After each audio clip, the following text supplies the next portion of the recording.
Assalamualaikum warahmatullahi wabarakatuh.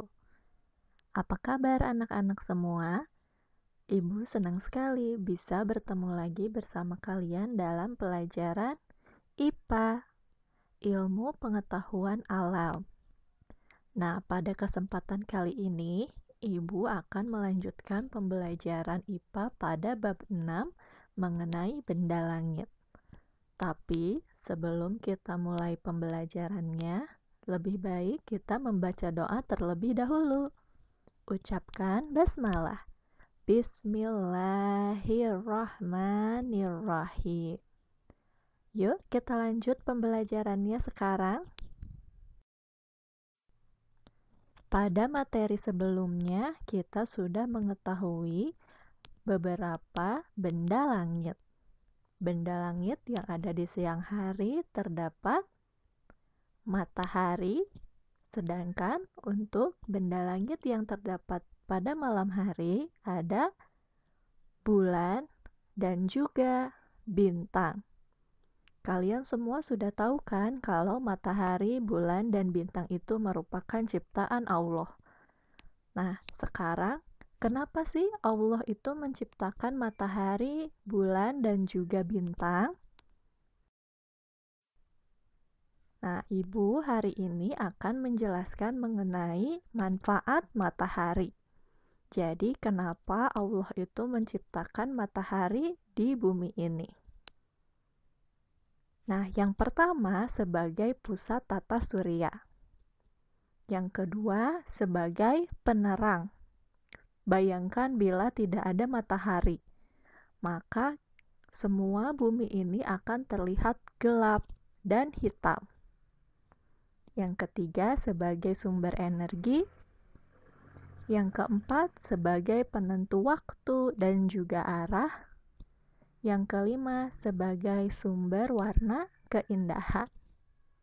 Itu adalah manfaat matahari.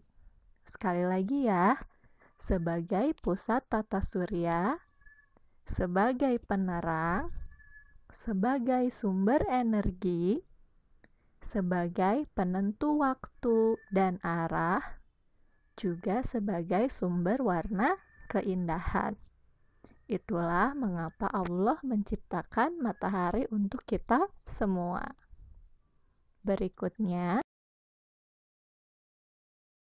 adalah manfaat dari bulan. Kenapa Allah menciptakan bulan?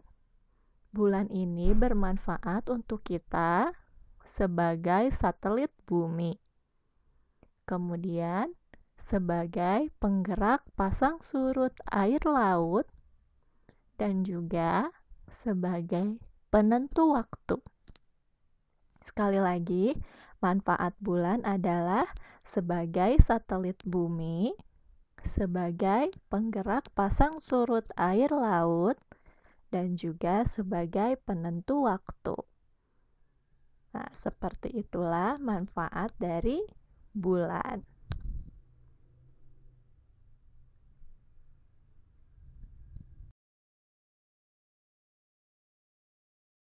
Adalah mengenai benda-benda yang ada di langit, tapi bukan disebut benda langit. Jadi meskipun tempatnya ada di langit, ada di atas, tapi mereka adalah bukan benda langit. Contohnya adalah awan, kemudian layang-layang, dan juga pesawat.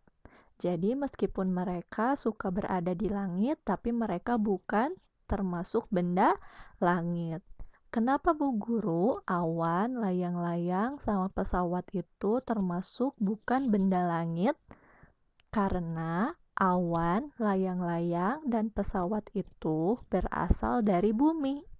Awan terbentuk karena penyerapan dari air laut yang terserap oleh cahaya matahari yang berkumpul sehingga membentuk awan. Air laut kan adanya di bawah ya, ada di darat. Jadi, ketika terbang ke atas membentuk awan. Kemudian layang-layang dan pesawat juga kita terbangkan. Jadi bukan yang berasal dari langit, tapi mereka berasal dari darat, sehingga mereka disebut bukan benda langit, meskipun biasanya mereka ada di langit.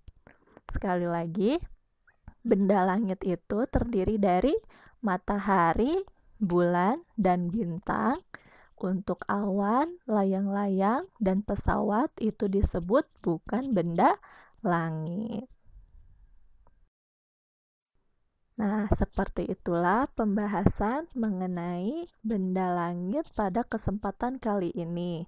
Mudah-mudahan kalian dapat mengerti mengenai contoh dari benda langit, manfaat dari benda langit, dan juga contoh benda yang termasuk bukan benda langit. Terima kasih kalian telah menonton video ini. Semoga bermanfaat. Mari kita tutup dengan ucapan hamdalah. Alhamdulillahirabbil alamin. Wassalamualaikum warahmatullahi wabarakatuh.